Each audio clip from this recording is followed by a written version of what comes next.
104.3 FM. Radio Raja Bogor dan Radio Raja Bandung menebar cahaya sunnah.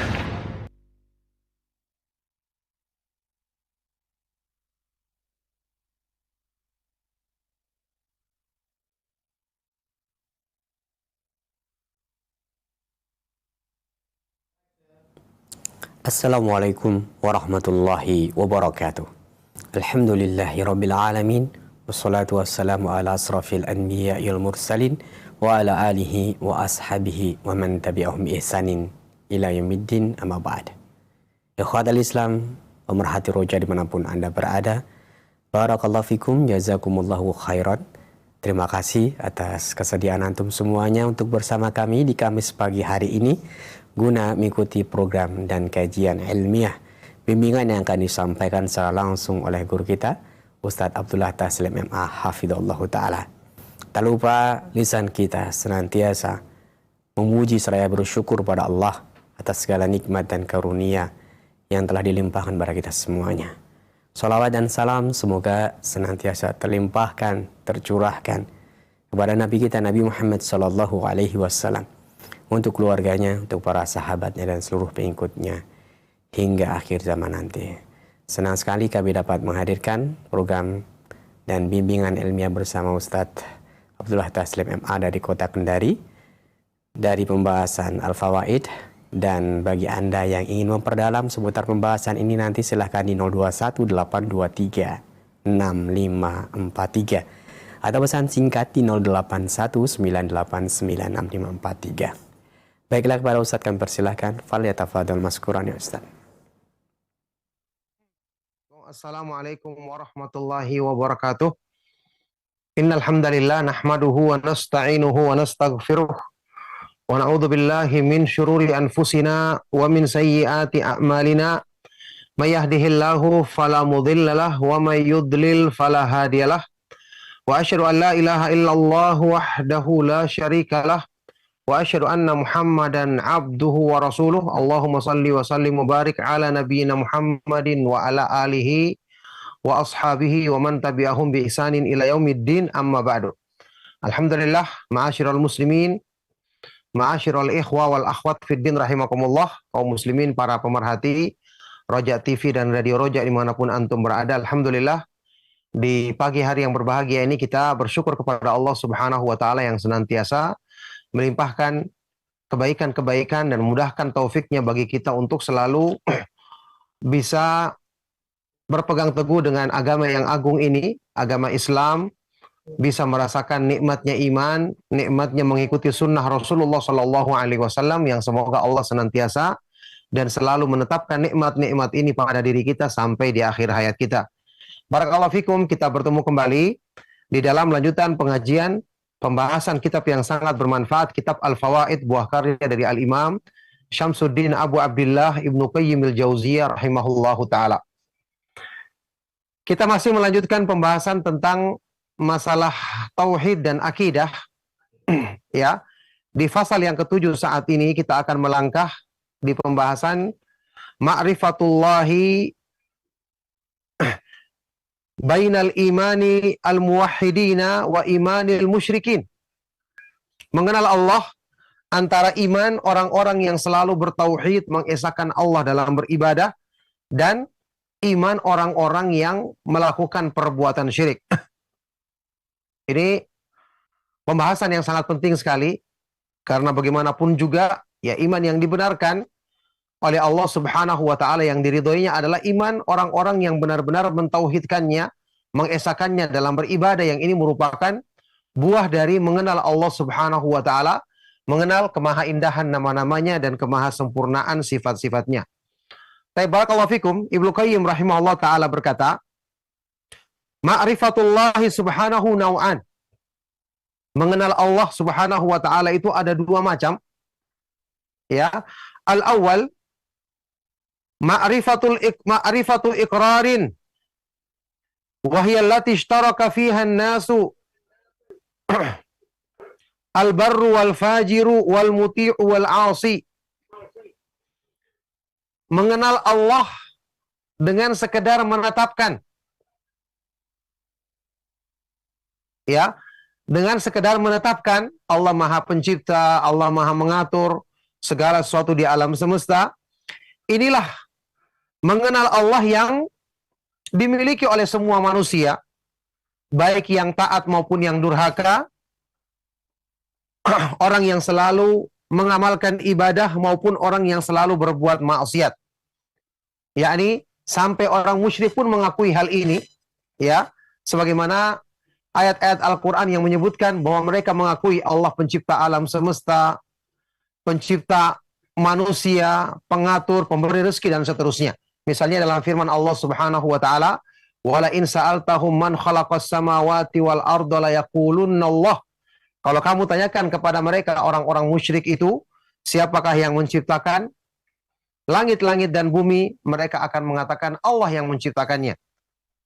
Yang jelas ini mengenal Allah sekedar fitrah, menetapkan, ya, ini belumlah menyelamatkan seseorang, belumlah menjadikan dia kemudian menetapkan tauhid kepada Allah Subhanahu wa taala, karena ini sesuatu yang harus diperkuat dengan mempelajari ayat-ayat Al-Qur'an dan hadis-hadis Rasulullah Shallallahu alaihi wasallam untuk menguatkan pengenalan dan keyakinan kita tentang Allah Subhanahu wa taala, tentang kesempurnaan sifat-sifatnya.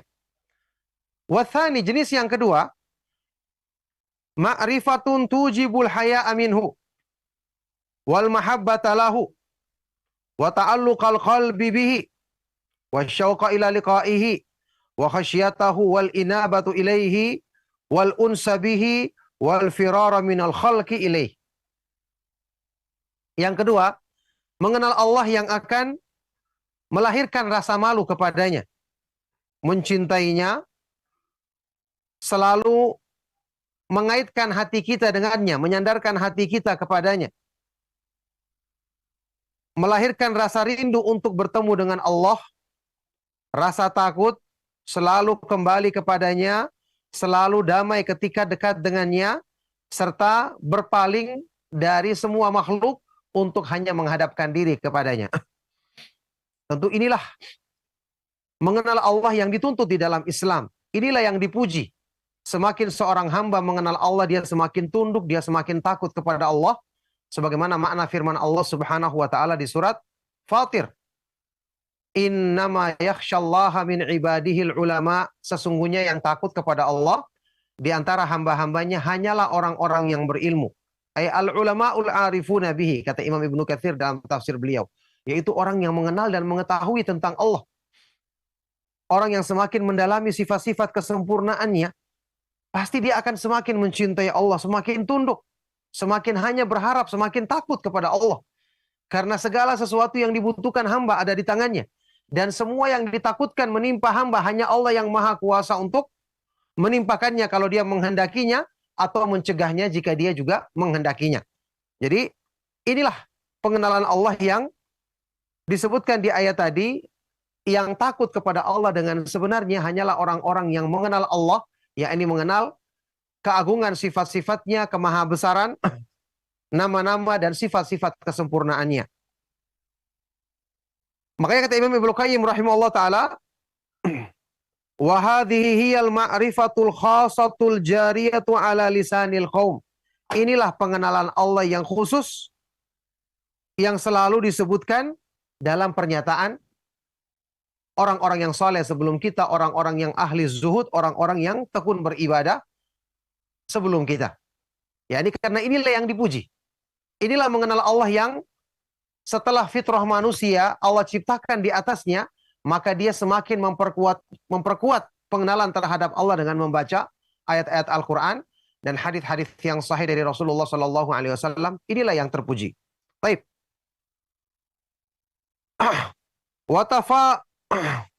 Watafawutuhum fiha la yuhsiha illa alladhi arrafahum binafsih wa kashafa liqulubihim min ma'rifatihi ma akhfahu an siwahum wa kullun asyara ila hadhihi al-ma'rifati bihasabi maqamihi wa ma kushifa lahu minha.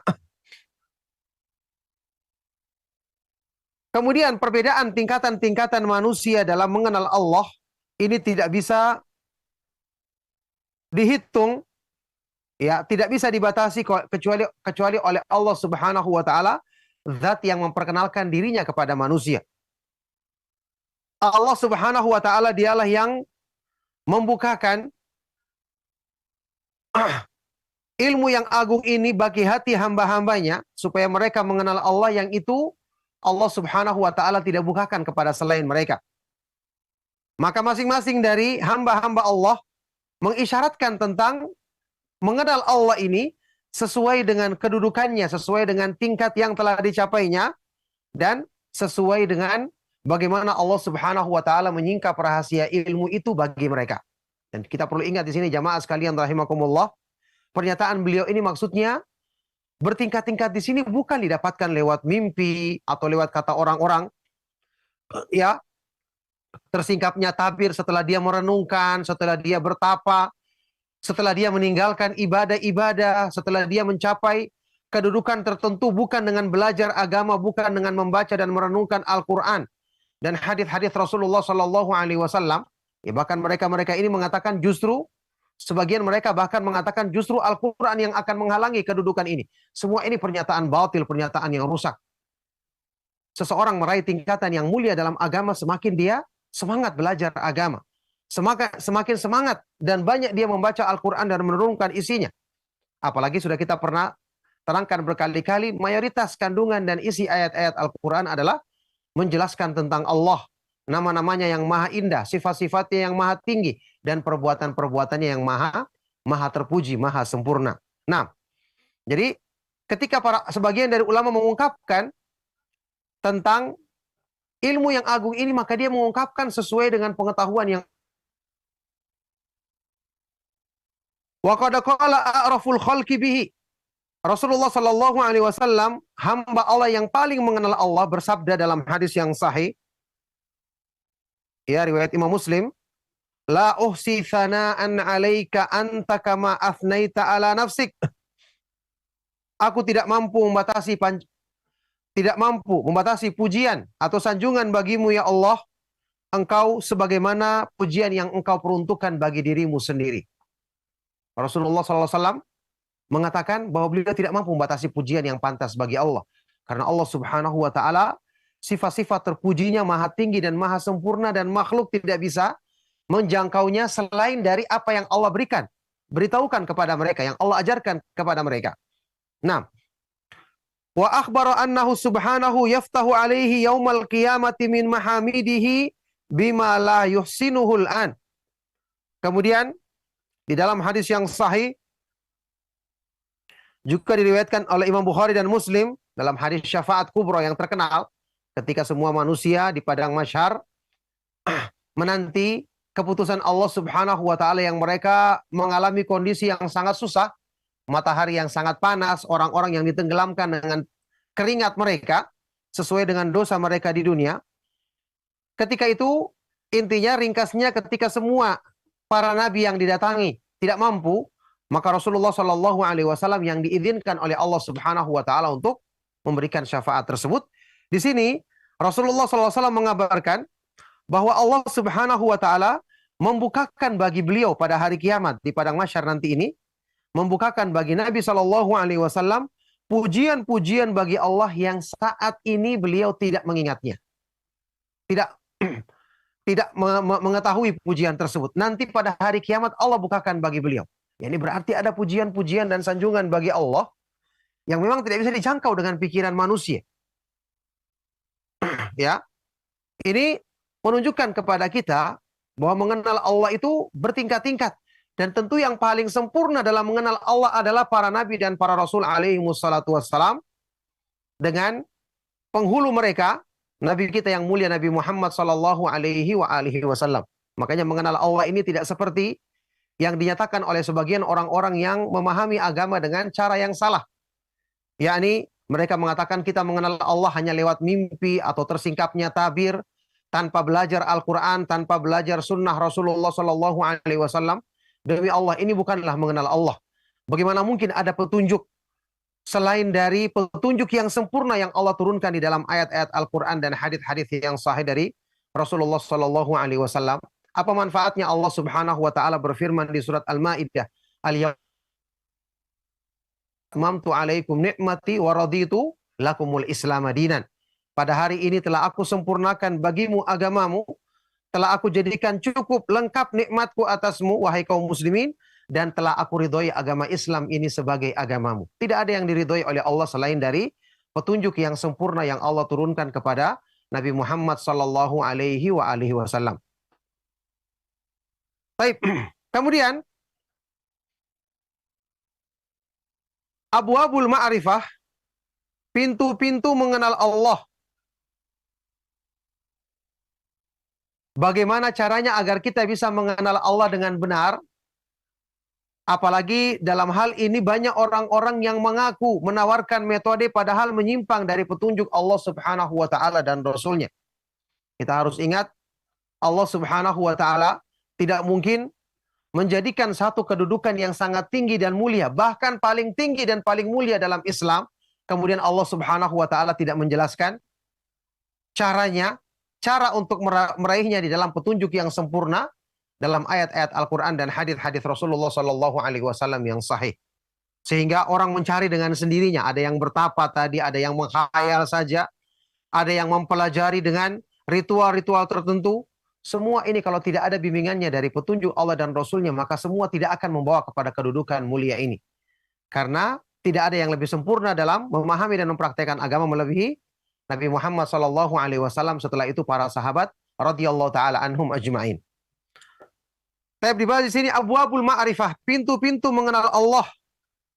Kita lihat yang pertama,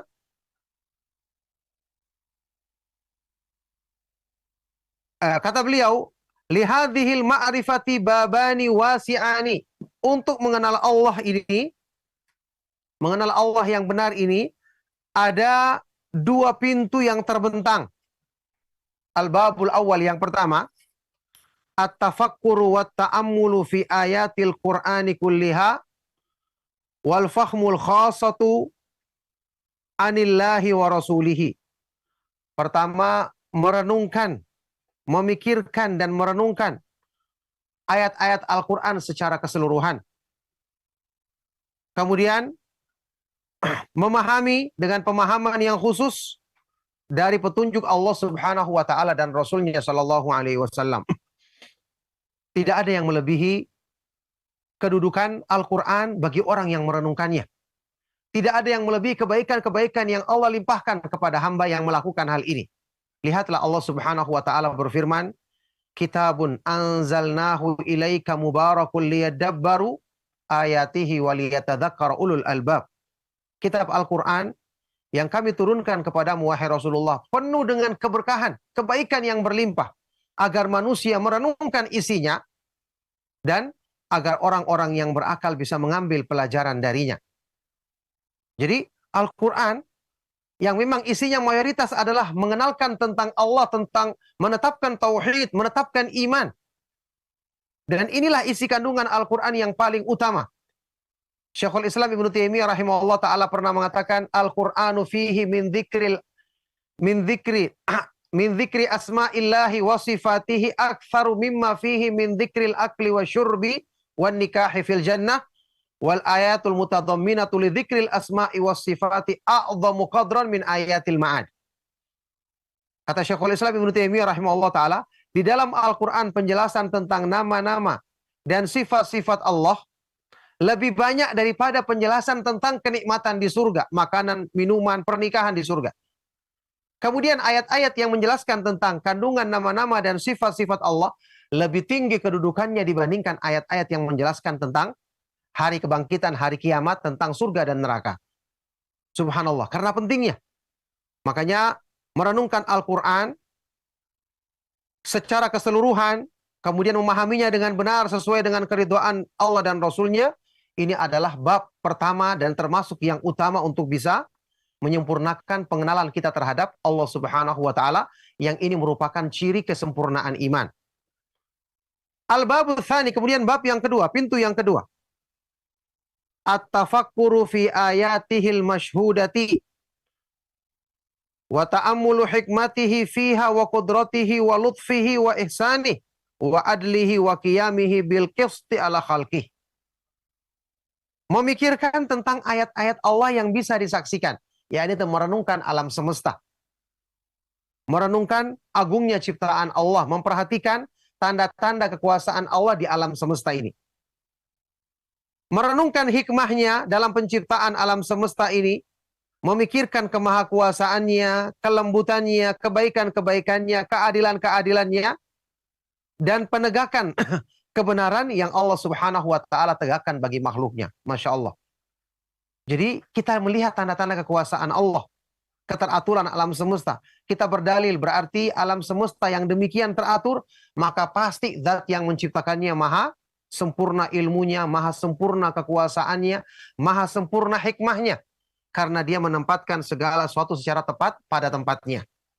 Ini perenungan terhadap makhluk ciptaan Allah yang sangat penting untuk menguatkan dan menumbuhkan tauhid di hati kita.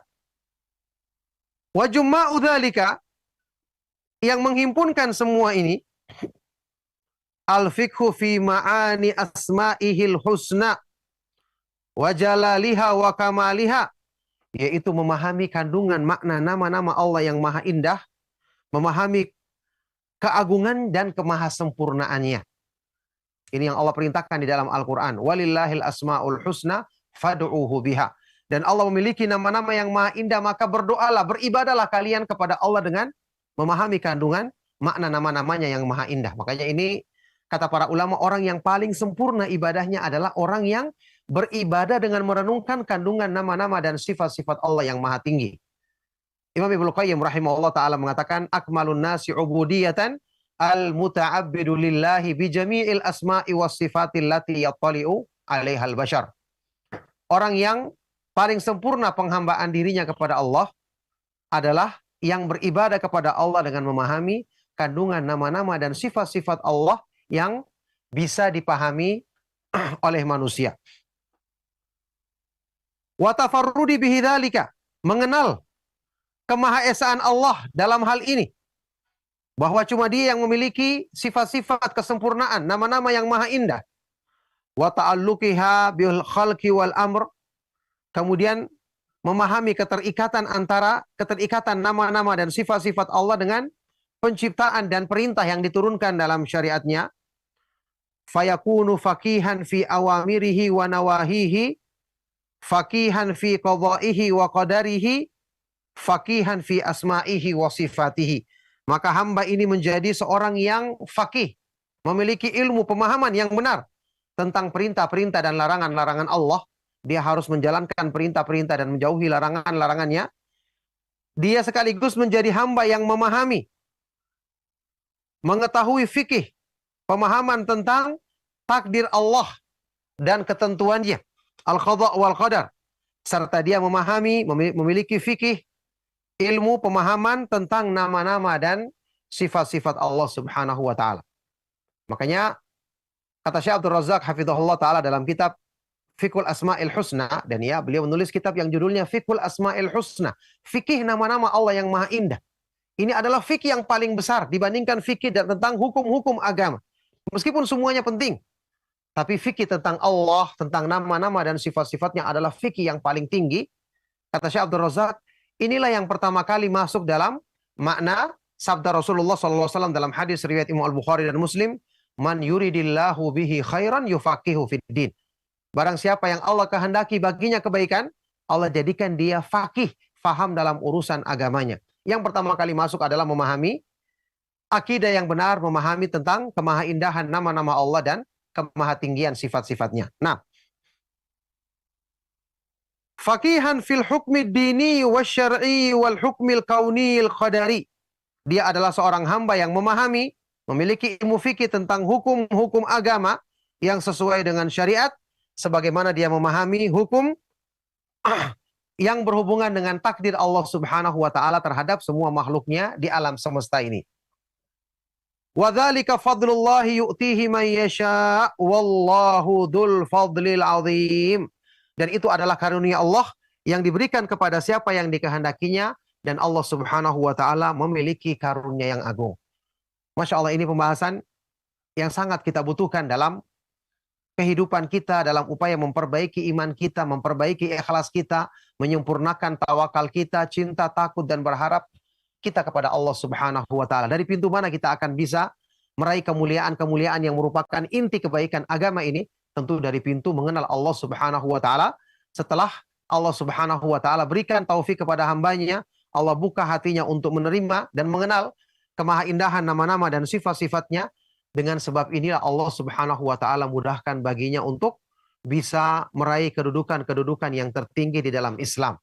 Imam Syekhul Islam, Imam Ibnu Qayyim rahimahullah ta'ala, di kitab beliau yang lain, beliau mengatakan, as-sayru ilallahi min tariqil asma'i was sifati sya'nuhu ajabun wa fathuhu ajab.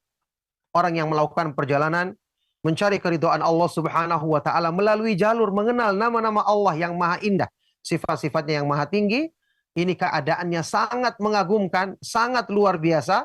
Kemudian pembukaan pintu-pintu kebaikan melalui jalur ini sangat indah dan sangat mengagumkan. Oleh karena itu, ilmu yang agung ini hendaknya kita berusaha mempelajarinya. Kitab yang saya sebutkan tadi, Fiqhul Asma'il Husna, fikih nama-nama Allah yang maha indah, yang ditulis oleh guru kita Syekh Abdul Razak Al-Badr hafidhahumullahu ta'ala, yang kitab ini sudah diterjemahkan, ini sangat bermanfaat untuk kita baca, untuk kita kaji dan kita pelajari, karena akan menguatkan pengenalan pengenalan kita terhadap Allah Subhanahu wa Ta'ala, yang ini akan menjadi sebab sempurnanya keimanan, tauhid, dan penghambaan diri kita kepada Allah Subhanahu wa Ta'ala.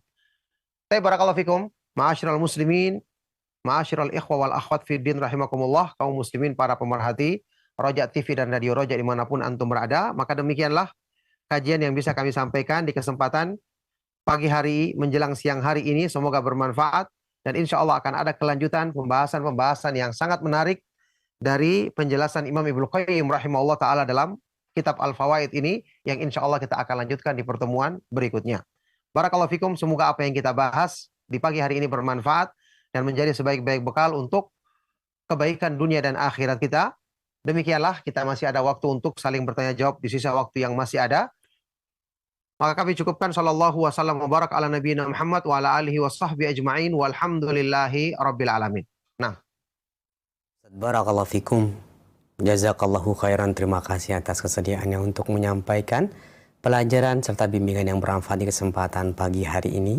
Semoga Allah senantiasa melimpahkan taufik, rahmat, dan keberkahan untuk kita semuanya, untuk bisa memahami dan mengamalkannya dalam rangka ketaatan kepada Allah Subhanahu wa Ta'ala. Selanjutnya kami akan bacakan dari pesan singkat yang telah masuk dari hamba Allah. Izin bertanya, Ustaz, apakah boleh ketika kita di dalam sujud membaca atau mengucapkan Asmaul Husna saja, membaca Asmaul Husna saja tanpa permintaan lain atau tanpa doa-doa yang lain? Karena kita sudah tahu arti dan makna dari Asmaul Husna tersebut. Jazakallahu khairan. Ustaz, silakan. Assalamualaikum. Pertanyaan sangat baik sekali dari beliau yang bertanya. Semoga Allah Subhanahu wa Ta'ala senantiasa melimpahkan taufik, kebaikan, dan rahmatnya bagi beliau dan juga bagi kita semua. Ya, sebaik-baik yang kita lakukan dalam ibadah kita adalah yang sesuai dengan petunjuk Allah Subhanahu wa Ta'ala dan Rasulnya. Waktu kita sujud, ya, di dalam sunnah Rasulullah Shallallahu Alaihi Wasallam kan kita diperintahkan. Di situ ada kita memuji Allah Subhanahu Wa Taala. Ya, kemudian kita berdoa kepada Allah. Rasulullah Shallallahu Alaihi Wasallam bersabda, "Aqrabu ma yakunul abdu min rabbihi wa huwa sajid, fa'akthiru du'a fihi." Ini hadis sahih riwayat Imam Muslim. Sedekat-dekat seorang hamba dengan Allah Subhanahu Wa Taala, keadaannya yang paling dekat dengan Allah adalah ketika dia sujud, maka perbanyaklah doa padanya. Jadi kita menyebut Asmaul Husna saja, kalau tidak mengandung pujian, tidak dirangkaikan dalam kalimat yang sempurna, maka ini tentu bukan merupakan pujian. Kita diperintahkan untuk sujud kan membaca zikir, Subhana rabbiyal a'la wa bihamdi, atau Subhana rabbiyal a'la saja. Ada juga subuhun kudusur rabbul malaikati warruh. Ini semua pujian bagi Allah. Ya, Subhana rabbiyal a'la wa bihamdi, maha suci Allah, Rabbku yang maha tinggi dan segala puji baginya. Ada di situ penyebutan nama Allah. Ya, kemudian nama Rabb Al-A'la yang maha tinggi, ada sebutan nama-nama Allah. Maka pujian-pujian ini sudah mengandung nama-nama Allah yang maha indah, ya, yang tentu mengandung sifat-sifatnya yang maha tinggi. Maka yang paling bagus kita praktekkan. Kemudian setelah itu kita berdoa kepada Allah. Ini yang terbaik karena inilah yang dianjurkan oleh Rasulullah Shallallahu Alaihi Wasallam untuk kita memperbanyak doa ketika sujud, karena saat-saat itu kita sangat dekat dengan Allah, maka insya Allah doa-doa kita mudah untuk dikabulkannya. Nah, barakallahu fikum. Barakallahu Ustaz, terima kasih atas jawabannya. Selanjutnya kami bacakan dari hamba Allah. Ustadz, pernah diajarkan oleh salah satu guru-guru kami berkaitan dengan memahami Asmaul Husna, diucapkan untuk mendapatkan kebaikan, misalnya Al-Hadid supaya mendapatkan kekebalan dan lain sebagainya, diucapkan berkali-kali. Apakah hal itu yang dulu saya pelajari itu dibenarkan atau tidak? Silahkan. Ya, barakallahu fikum. Pertanyaan yang sangat baik dan sangat bermanfaat sekali dari beliau yang bertanya. Semoga Allah Subhanahu wa taala senantiasa memberikan balasan kebaikan bagi beliau dan juga untuk kita semua. Ya, ini termasuk yang saya baca penjelasan dari para ulama kita tentang perbuatan seperti ini justru merupakan contoh penyelewengan dalam memahami nama-nama Allah yang diingatkan di dalam Al-Qur'an tadi, di kelanjutan ayat tadi, ya walillahil asmaul husna fad'uhu biha, dan Allah memiliki nama-nama yang maha indah, maka berdoalah, beribadahlah kepada Allah dengan nama-nama itu. Wadharul ladzina yulhiduna fi asma'ihi sayujzauna ma kanu ya'malun. Dan tinggalkanlah orang-orang yang yulhidun, melakukan penyelewengan dalam memahami nama-namanya, sungguh mereka akan mendapatkan balasan yang pedih dari apa yang mereka lakukan. Yani dijadikan nama-nama Allah itu untuk hajat seseorang. Contoh misalnya orang ingin ada sakit di telinganya, dia baca As-Sami, As-Sami, Allah maha mendengar, Allah maha mendengar. Ini tidak benar. Nama-nama Allah itu maha tinggi dan maha mulia. Perintahnya di ayat tadi kita gunakan untuk apa? Berdoa. Kita berdoa kepada Allah, menyebutkan nama-namanya yang sesuai dengan permintaan kita agar doa kita mudah dikabulkan. Kita praktekkan dalam ibadah. Kita tahu Allah Subhanahu wa taala maha penerima tobat. Kita ucapkan istighfar, memohon ampun dan bertobat kepada Allah. Kita tahu Allah Subhanahu wa taala maha mendengar. Kita selalu berzikir kepada Allah meskipun dengan suara yang pelan, kita berdoa dengan suara yang direndahkan karena kita tahu Allah maha mendengar. Itu maksudnya. Adapun yang seperti tadi merupakan contoh penyelewengan. Apalagi tadi yang disebut Al-Hadid. Ya, Al-Hadid artinya besi. Tujuannya untuk menguatkan misalnya. Ini tidak benar. Karena Al-Hadid bukan nama Allah. Al-Hadid ini artinya besi, bukan nama Allah. Ya, ada surat dalam Al-Quran, surat Al-Hadid, tapi bukan nama Allah Subhanahu wa ta'ala. Nama Allah itu adalah yang disebutkan di dalam ayat-ayat Al-Quran dan hadis-hadis yang sahih dari Rasulullah Shallallahu Alaihi Wasallam yang mengandung makna maha tinggi. Ya, disebut dengan Al-Asmaul Husna, nama-nama yang maha indah, artinya balighatun fil husni ghayataha, mencapai puncak dalam kemaha indahannya. Jadi tidak boleh sembarangan. Jadi Al-Hadid, ya, besi, An-Nur, cahaya, menurut pendapat yang misalnya Ad-Dahr, waktu, ya, ini bukan merupakan nama-nama Allah Subhanahu wa taala. Ya, jadi ada nama-nama Allah yang disebutkan dalam ayat-ayat Al-Qur'an yang disifati sebagai Al-Husna, nama-nama yang maha indah. Ini yang hendaknya kita merujuk kepada penjelasan para ulama agar kita mengetahui nama-nama Allah Subhanahu wa taala yang maha indah. Itu pun kemudian kita praktekkan dengan cara yang benar, yang sesuai dengan petunjuk Allah Subhanahu wa taala dan Rasulnya Shallallahu alaihi wasallam. Nah, Barakallahu fikum, terima kasih atas nasihat dan jawabannya. Selanjutnya kami berikan kesempatan, silahkan di layanan telepon 0218236543 untuk Anda yang bertanya langsung kepada Ustaz di kesempatan kali ini. Halo. Assalamualaikum warahmatullahi wabarakatuh. Waalaikumsalam warahmatullahi wabarakatuh. Dengan Ibu siapa di mana, mohon maaf? Ibu Sri di Sumbawa. Silahkan Ibu Sri, pertanyaannya. Nah, Ustadz, saya pernah membaca buku tafsir Al-Quran, di mana dalam buku tafsir surah Al-Baqarah, itu alif, lam, mim adalah singkatan dari alif adalah Allah, lam singkatan dari Jibril, mim singkatan dari Muhammad, yang berarti bahwa Al-Quran itu datangnya dari Allah, disampaikan oleh Jibril kepada Muhammad. Apakah buku tafsir itu benar, Ustadz, dan bolehkah dipelajari? Dan jika salah, buku tafsir benar yang seperti apa, Ustadz? Mohon bimbingannya. Ya. Assalamualaikum Waalaikumsalam warahmatullahi wabarakatuh. Silakan Ustaz. Kalau Fik, pertanyaan sangat baik sekali dari ibu yang ada di Sumbawa tadi. Semoga Allah Subhanahu wa taala senantiasa menjaga beliau dalam kebaikan, melimpahkan keberkahan bagi beliau, keluarganya dan juga bagi kita semua. Ya, penafsiran seperti tadi ini penafsiran yang tidak dikenal dari para ulama Ahlus Sunnah wal Jamaah, dari kalangan para sahabat, para tabi'in dan para ulama yang mengikuti mereka. Ya, yang kita tahu, para ulama Ahlus Sunnah wal Jamaah ketika menafsirkan al-huruful muqatta'ah, ya huruf-huruf yang ada di awal ayat Al-Quran, baik itu alif lam mim atau qaf ataupun yang lainnya, ya hamim ataupun yang lainnya, itu mereka mengatakan Allah yang lebih mengetahui maknanya, atau mereka mengatakan bahwa ini adalah huruf-huruf dalam bahasa Arab yang merupakan dalil bahwa Al-Quran diturunkan dalam bahasa Arab. Adapun penjelasan seperti tadi, singkatan dari ini dan seterusnya, nanti huruf-huruf yang lain mau diartikan apa lagi? Dan tidak ada penjelasan dari para sahabat yang menyebutkan tentang makna tersebut. Tidak ada nukilan dari hadis Rasulullah SAW atau pernyataan para sahabat atau para imam tabi'in, tabi'ut tabi'in, misalnya Imam Syafi'i, Imam Malik, Imam Ahmad, tidak ada nukilan seperti itu. Kita ketahui ini bukan dari para ulama Ahlus Sunnah wal Jamaah yang menafsirkan seperti itu. Maka ini termasuk penafsiran yang salah. Kalau ingin merujuk kepada kitab tafsir yang alhamdulillah saat ini banyak, ada kitab tafsir Ibnu Jarir At-Tabari, tafsir Ibnu Katsir, kemudian ada tafsir-tafsir yang belakangan seperti Adwaul Bayan, kemudian Taisirul Karimir Rahman, banyak. Yang sudah ada terjemahannya saat ini, ada ringkasan tafsir Ibnu Katsir, ada terjemahannya.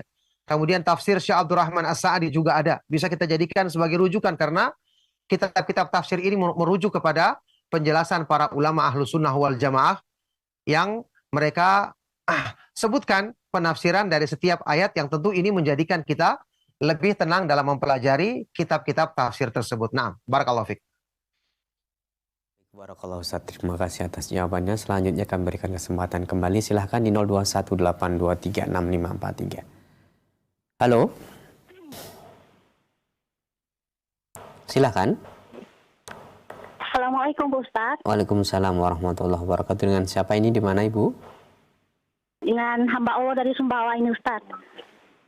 Bukan Ibu Sri yang tadi? Bukan. Silakan. Bukan. Ya begini Pak Ustadz, di dalam masyarakat ada beredar buku Asmaul Husna. Dari 99 Asmaul Husna itu mempunyai keutamaan-keutamaan. Seperti misalnya membaca Ya Rosak itu akan mendatangkan rezeki yang berlimpah ruah, katanya begitu. Tapi jika kami tanya kepada Ustadz kan tidak ada dalilnya, tidak sumbernya. Jadi pertanyaan kami itu dari manakah sumbernya perkara-perkara yang seperti ini atau perkara-perkara yang dimasukkan dalam agama itu tapi tidak ada dalilnya begitu Pak Ustadz. Kemudian yang kedua Pak Ustadz, apakah ada dalil jika seorang itu bersikir dengan sikir setiap tarik napasnya itu Allahu katanya begitu Pak Ustadz. Jazakallahu khairan Pak Ustadz. Assalamualaikum warahmatullahi wabarakatuh. Waalaikumsalam warahmatullahi wabarakatuh. Silakan Ustaz. Ya, barakallahu fiik. Ya, pertanyaan yang sangat baik juga dari Ibu ya. Yang berikutnya yang ada dari Sumbawa ya. Semoga Allah Subhanahu wa taala senantiasa memudahkan kebaikan, limpahan rahmat dan keberkahan bagi beliau, keluarga dan juga bagi kita semua. Iya, adapun menanyakan tentang dari mana sumbernya keterangan-keterangan yang tidak berdalil tersebut, kita juga tidak tahu. Yang jelas ini pastinya dari tipu daya syaitan. Dari akal pikiran manusia semata-mata, dari perasaannya, dari bisikan hawa nafsunya, ya. Yang jelas sebab utamanya karena mereka tidak merasa cukup belajar Al-Quran dan hadis-hadis Rasulullah SAW. Karena kalau dia mau belajar Al-Quran dan hadis-hadis Rasulullah SAW dengan pemahaman yang benar, mestinya dia akan melihat kecukupan. Cukup semua kebaikan-kebaikan, keutamaan-keutamaan besar yang diterangkan di dalam hadis-hadis yang sahih. Apalagi belajar tentang Asmaul Husna, keutamaannya demikian besar. Dalil-dalilnya yang sahih banyak. Maka harusnya kita mencukupkan diri. Tapi karena orang tidak belajar, akhirnya yang muncul adalah bagaimana dia ingin memotivasi dirinya, akhirnya ambil dari perasaannya, dari pikirannya, atau dari sumber yang tidak jelas. Ada bacaan langsung dia ambil. Ada bisikan-bisikan dalam hawa nafsunya, padahal bisikan syaitan langsung diikutinya. Na'udzubillahi min dzalik. Tentu yang terjaga adalah orang-orang yang dijaga oleh Allah Subhanahu wa taala, orang-orang yang selalu setia mempelajari petunjuk Allah dan petunjuk Rasulullah sallallahu alaihi wasallam. Yang kedua tadi zikir dengan tarikan nafas tadi, mengucapkan Allah ini juga tidak ada dalilnya. Bahkan Syekhul Islam Ibnu Taimiyah rahimahullah taala menjelaskan bahwa zikir mengucapkan Allah, Allah atau nama Allah saja yang lain tanpa dalam kalimat sempurna ini tidak ada tuntunannya di dalam petunjuk Allah dan Rasulnya maupun pemahaman para sahabat. Semua zikir dalam Islam itu dalam kalimat yang sempurna. Contoh kita mengucapkan Subhanallah, Maha Suci Allah. Ini pujian bagi Allah. Alhamdulillah, segala puji bagi Allah. Jelas ini sanjungan. La ilaha illallah, tidak ada sembahan yang benar kecuali Allah. Allahu Akbar, Allah Maha Besar. La haula wala quwata illa billah, tidak ada daya dan kekuatan kecuali dengan pertolongan Allah.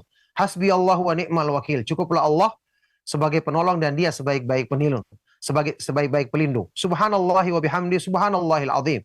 Maha suci Allah, segala puji baginya, maha suci Allah yang maha agung. Ini semua adalah zikir-zikir yang cukup kita baca. Istighfar kepada Allah, astagfirullahaladzim, atau istighfar dalam bentuk yang lain yang disebutkan dalam hadis yang sahih. Ini yang harusnya kita cukup baca untuk zikir-zikir yang benar-benar di dalamnya terkandung pujian bagi Allah Subhanahu wa taala, bukan seperti zikir-zikir yang diada-adakan tadi. Nah, barakallahu fiik. Barakallahu fiikum. Terima kasih atas jawabannya. Satu lagi kami berikan kesempatan untuk telepon yang terakhir. Silakan di 0218236543. Halo. Halo, silakan. Iya. Mohon maaf, dengan siapa? Dengan siapa, di mana, Ibu? Pak Allah dari Purwakarta. Silakan, Ibu. Begini Ustadz, saat Ibu terputus-putus. Ya. halo. Ya, silakan. Ya, banyak sekali ustadz-ustadz di media sosial yang menyampaikan ilmu agamanya. Bagi Ana yang baru hijrah, baru mengenal sunnah, ini kan tidak tahu mana yang subhat atau tidak. Selama ini Ana mempelajari atau mengikuti ustadz-ustadz salafi. Hanya saja mungkin beberapa ustadz yang lewat di media sosial atau masuk ke halaman media sosial saya, itu kadang-kadang memang terdengar baik, tapi banyak juga yang bilang subhat atau malah ada yang saat ini malah mengajarkan Syiah seperti itu. Saya sendiri memang merasa takut kalau saya salah mengambil ilmu. Bagaimana sebaiknya cara membedakan ustadz yang memang sesuai dengan sunnah atau memang yang mengajarkan subhat. Jazakumullahu khairan. Assalamualaikum warahmatullahi wabarakatuh. Waalaikumsalam warahmatullahi wabarakatuh. Silakan Ustaz. Pertanyaan sangat baik dari ibu yang ada di Purwakarta tadi kalau tidak salah ya. Semoga Allah Subhanahu wa taala senantiasa membimbing beliau dalam kebaikan, memberikan hidayah untuk menyempurnakan hijrahnya dan selalu berpegang teguh dengan agama Allah Subhanahu wa taala sampai kita bertemu dengan Allah pada hari kiamat nanti. Semoga Allah limpahkan ini kepada beliau dan juga untuk kita semua. Barakallahu fiik Ibu, ya ini cara yang Ibu lakukan, selalu berdoa kepada Allah, meminta pertolongannya dan meminta agar dilindungi dari segala bentuk keburukan dan kesesatan. Kemudian lihat, penyampaian agama itu selalu ada dalilnya. Ayat Al-Quran dibacakan, hadis-hadis Rasulullah SAW dibawakan, hadis yang sahih, kemudian ada nukilan penjelasan dari para ulama Ahlus Sunnah wal Jamaah.